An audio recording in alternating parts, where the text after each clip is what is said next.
just a minute. But first tonight, it was an act really of wanton cruelty committed against defenseless television viewers. Last night, CNN subjected its tiny audience to what it described as a climate change town hall. The thing went on for 7 hours. That's a long time. In fact, that's so long that climate predictions made at the start of the evening could have been proven wrong by the end. An entire species of polar bear might have become extinct by the third commercial break. It's a long time.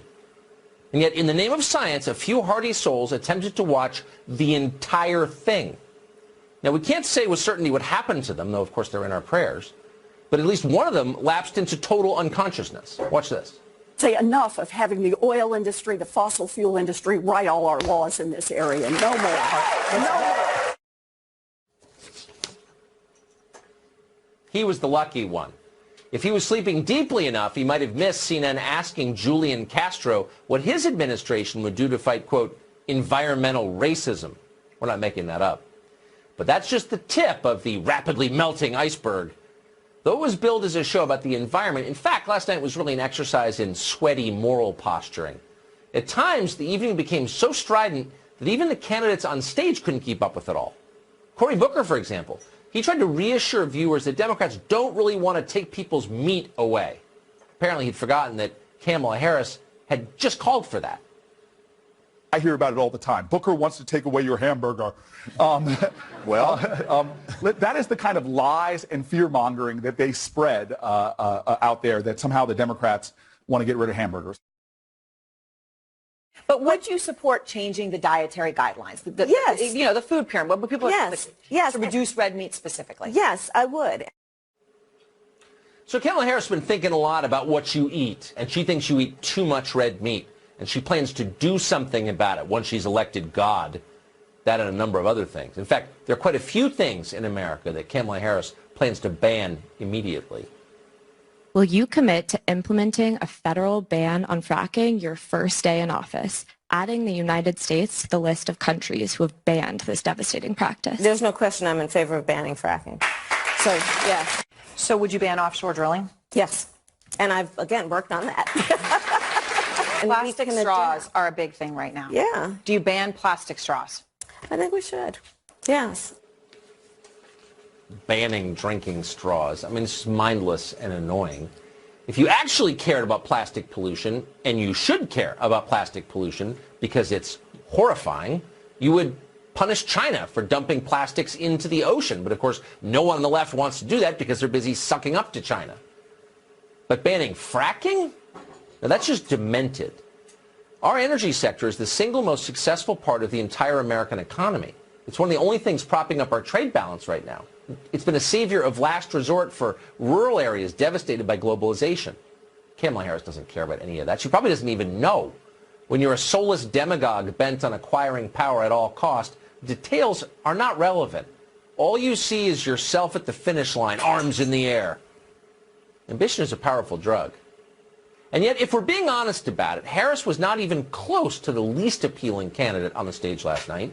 That award goes without question to Father Pete Buttigieg, the patron saint of South Bend, Indiana. Father Buttigieg launched into a sermon last night that would have made Jonathan Edwards proud. Sinners in the hands of an angry climate god. You know, if you believe that God is watching as poison is being belched into the air of creation, and people are being harmed by it, countries are at risk of vanishing in low-lying areas, what do you suppose God thinks of that? I bet he thinks it's messed up. At least one way of talking about this is that it's a kind of sin. You shudder to think of the torments waiting for you in Father Pete's Episcopalian version of hell. Imagine him lecturing you superciliously for eternity, wagging his little fingers in your face, bragging about his virtue. It's enough to make you want to obey. Father Pete, though, fears no such judgment. At the very same time he's yelling at you about belching poison into the air of creation, Father Pete himself is likely to be sipping Perrier at 50,000 feet in a leased Gulf Stream. According to an Associated Press report, Buttigieg flies on climate-destroying private jets more than any other Democratic candidate in the race right now. How can that be? We asked the Buttigieg campaign that question today, and they responded. Here's their response. Quote, We fly commercial as often as possible and only fly non-commercial when the schedule dictates. Non-commercial. Oh, that makes sense. The schedule dictates. So when it's convenient, Father Buttigieg follows his own commandments. The rest of the time, when the schedule dictates, he's happy to belch poison into the air of creation. So you're not allowed to drink from a plastic straw. That's immoral. But Father Pete gets to keep his private plane. So no wonder rich people love climate activism. For them, it's all upside. It's not so great for everyone else, unfortunately. For poor people in the third world, it's going to be especially tough. They're not going to be allowed to have as many children as they would like. Watch Bernie Sanders explain. Empowering women and educating everyone on the need to curb population growth seems a reasonable campaign to enact. Would you be courageous enough to discuss this issue and make it a key feature of a plan to address climate catastrophe? Well, Martha, the answer is yes. And the answer has everything to do with the fact that women in the United States of America, by the way, have a right to control their own bodies and make reproductive decisions. And the Mexico City Agreement, which denies American aid to those organizations around the world that allow women to have abortions or even get involved in birth control, to me is totally absurd. Oh, there you go. Sanders says it right out loud.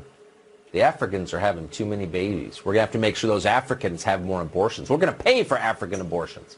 We're also, by the way, we're going to have to control what people eat, how they travel and where, what they do for a living. We're going to have to control every detail of their formerly personal lives. We're in charge now of everything.